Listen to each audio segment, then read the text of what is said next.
Chapter 1. Aftermath. Renlyn staggered forward with a choking gasp as the blade punched through him, hot steel tearing his breath from his lungs. The world tilted. Sound became a low roar in his ears, as if he stood in a storm. His hands, pale and trembling, reached instinctively toward the rapier's blade that jutted from his chest, but his fingers found only air slick with blood. He could taste iron on his tongue. His eyes darted to Izzi and Kaelen, wide, confused, pleading, before his knees buckled. Behind him, Celine's breath was steady, her silver eyes burning with cruel satisfaction. With a swift, practiced pull, she wrenched her blade free. The sound was sickening, a wet scrape of steel against bone. Renlyn's body arched, then she shoved him carelessly forward. He toppled into the black water below, crimson spiraling out in ribbons as the sea swallowed him whole. "Izzi!" Kaelen's roar was half command, half anguish, but Izzi was already moving. The shock was gone in an instant, replaced by the cold fire that lived in the marrow of her bones. Her rage did not come wild and reckless, it sharpened her. Her chestnut hair caught in the torchlight as she lunged, daggers flashing like silver fangs. With a flick of her wrist, she signaled Kaelen, "Get him out." Celine raised her rapier and with a languid flick of her wrist, swiped Renlyn's blood from the blade. The droplets spattered across Izzi's cheek, warm against her skin. Celine smirked as if to torment her further. That smirk was all it took. Izzi sprang forward, the point of her dagger aimed for Celine's throat. Their blades collided with a clash that rang out across the stone chamber. Sparks scattered. Celine met Izzi's ferocity stroke for stroke, her rapier thrusts elegant and precise. Each movement carried a predator's grace, not frantic but deliberate, each step meant to herd Izzi closer to the torchlit walls. Flames licked higher as Celine's free hand twisted subtly, drawing fire from the nearest torch. The flame bent unnaturally, coiling toward Izzi like a serpent. Izzi ducked under it, the heat searing across her hair as she rolled and slashed at Celine's side. Steel met steel again, Celine parrying with a sharp laugh. "There you are, little rabbit." Celine spoke, voice like smoke. Izzi's only answer was a vicious flurry, twin daggers dancing, crossing in deceptive arcs. Each strike was fast, cold, calculated.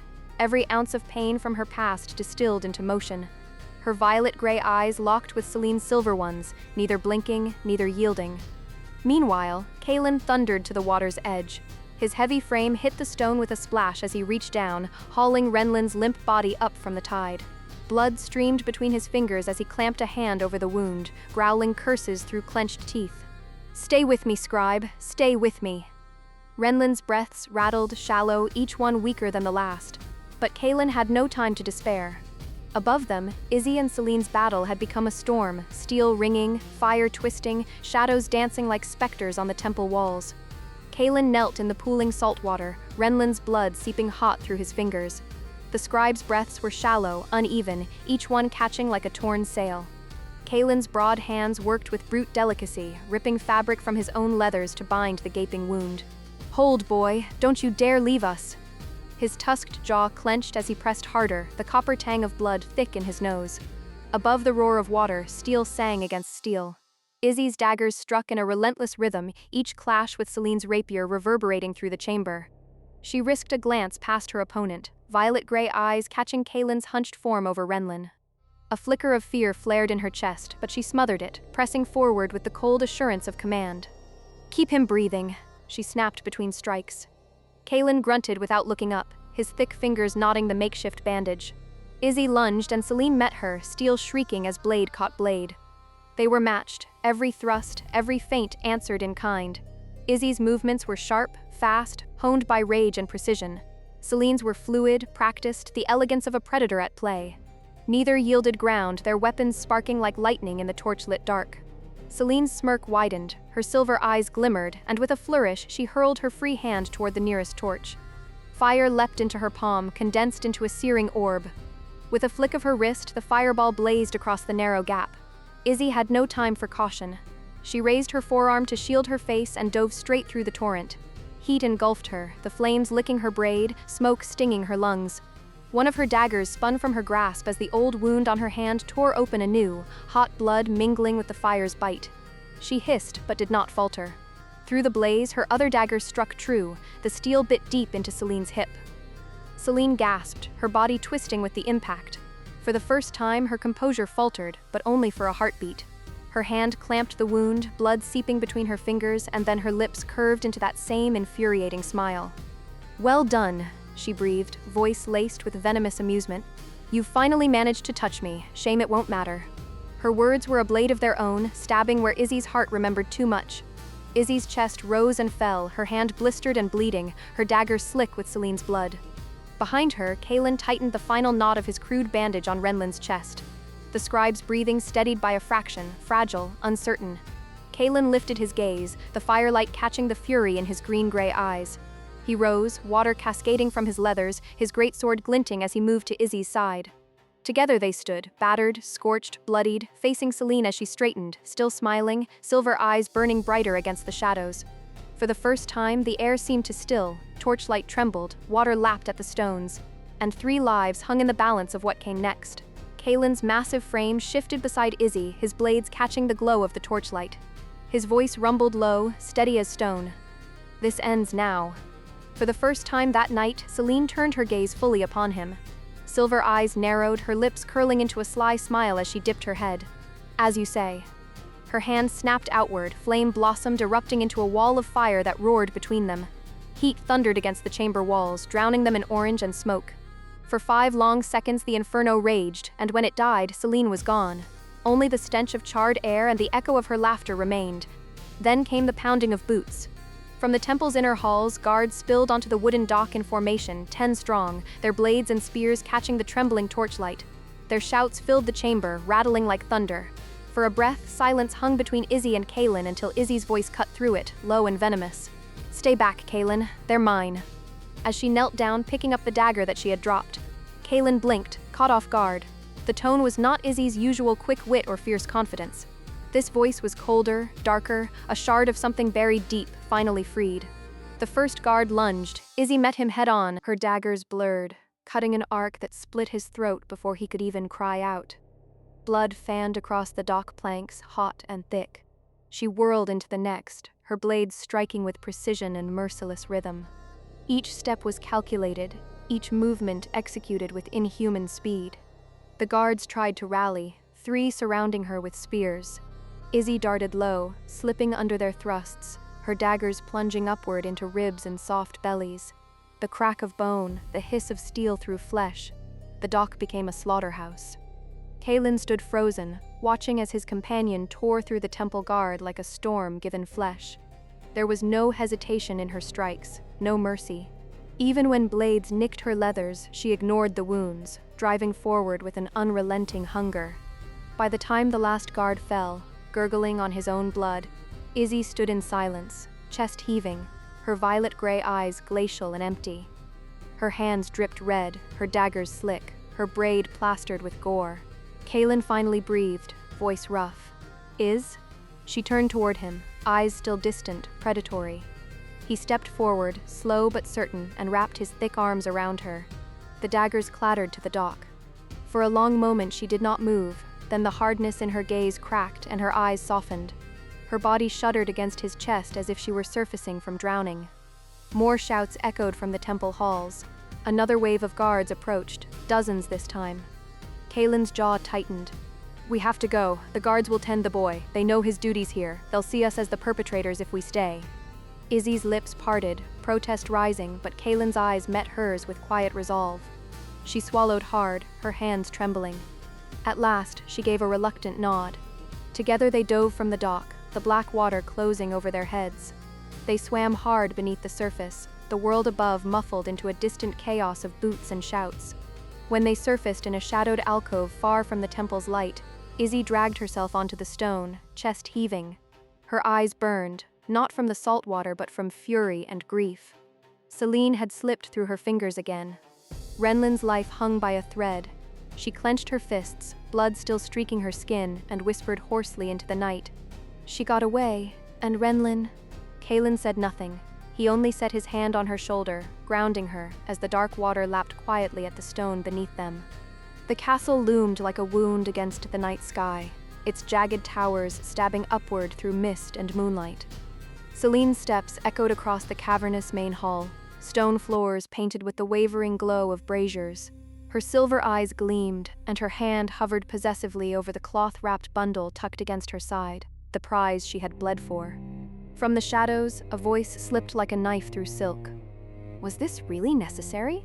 Selene halted. Against a pillar stood a cloaked figure, tall and lean, the hood shrouding most of his face. Only the sharp line of his jaw caught the firelight. A faint silver clasp glinted at his shoulder, but otherwise his garments were dark, blending him into the hall's shadows. His arms were crossed loosely, the angle of his stance careless yet deliberate. "Why are we wasting time stringing this elf along?" the man continued, his tone smooth, steady, a voice that carried weight without needing to rise. "You already had the pieces you needed, and you knew exactly what to do with them." Selene resumed walking, her bootsteps unhurried as she closed the distance between them. "Because," she said, her voice lilting, "sometimes the past demands its due. I wanted to reminisce, and I wanted some entertainment." The man's head tilted slightly, his hood shifting just enough to reveal the faintest suggestion of pointed ears. Elf blood. His voice held the edge of a blade drawn in quiet disapproval. "Really? And for that little indulgence, you let yourself get cut." Selene's lips curved, though the wound at her hip ached beneath her robes. She trailed her fingers lazily across the pillar as she drew near, eyes never leaving his shadowed face. "You know what I think?" he went on, the faintest scorn threading his words. "I think you still have feelings for this elf. And you—" Selene cut him off with a sharp laugh that rang like broken glass. "Don't be absurd."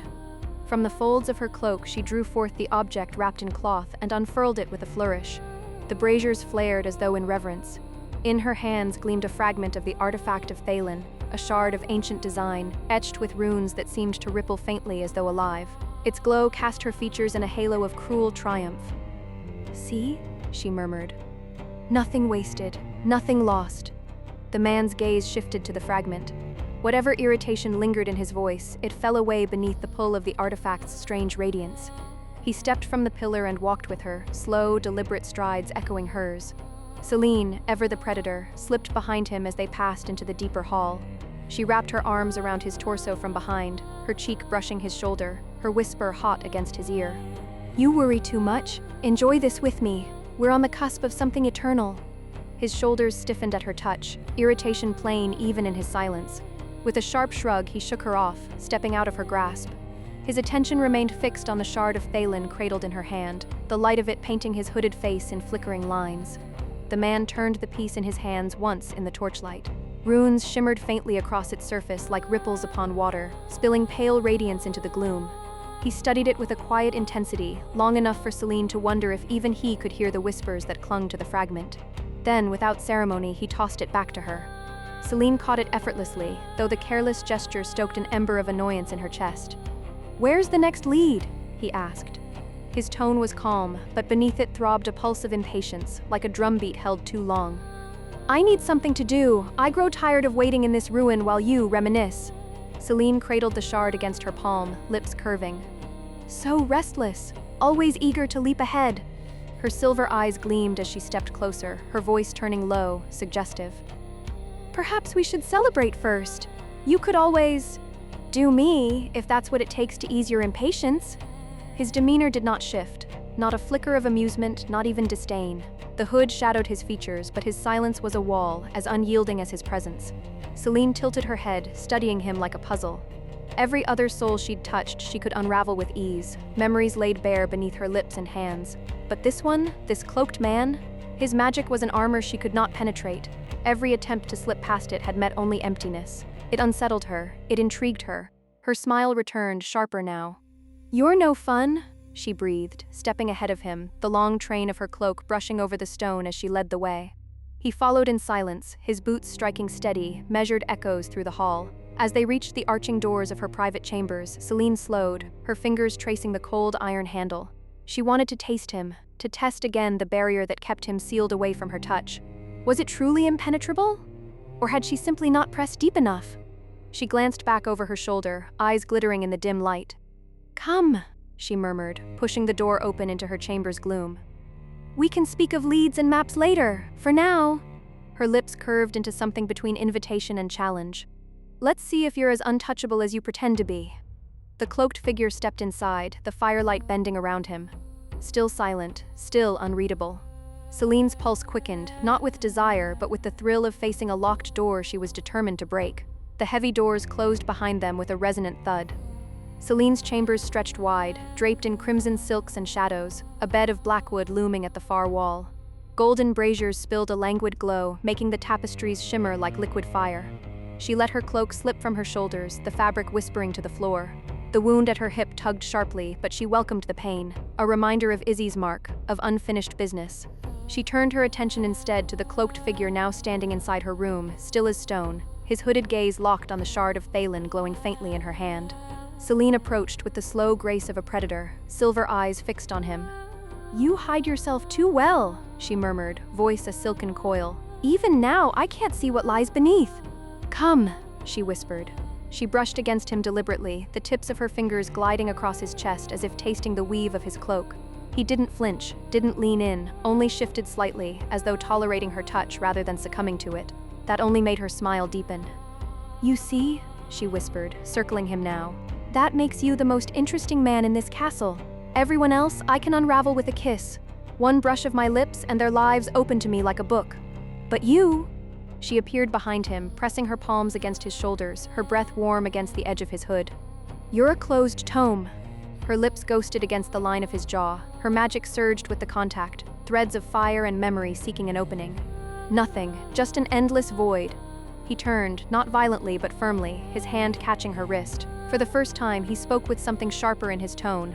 Not anger, not desire, but a line drawn. "Enough." Celine laughed low, twisting her arm free with a serpentine motion. She pressed against him then, more forceful, her mouth finding his, not for passion but to strike, to probe. Her magic flared violently, hammering against his unseen walls. Flames curled from the braziers, spilling across the chamber as if pulled into her hunger. She dug deeper, more insistent, clawing at the silence inside him. And still, nothing. No flicker, no echo, no memory to steal. His void was absolute. When she pulled back, her lips curled into a feral grin. Her eyes blazed not with frustration but with fascination, a hunger sharper than before. "Do you know what you've done?" she breathed, voice trembling with delight. "You've made me want you. Not for pleasure, not for company, but because you defy me." He adjusted his cloak, his stance unchanged, as though her assault had been a gust of wind against a mountain.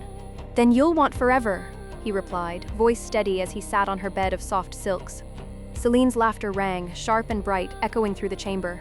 She drew the shard of Thalen up between them, its glow washing her face in eerie light. "Never?" she whispered. "Oh, my quiet mystery, never is such a dangerous word." Her hand trailed across his chest once more, softer now, almost reverent. Thinking to herself, "I'll peel you open one day." Celine only smiled, blood at her hip, fire in her veins, and intrigue burning hotter than lust. For the first time in years, someone had resisted her magic completely. And that, to her, was intoxicating.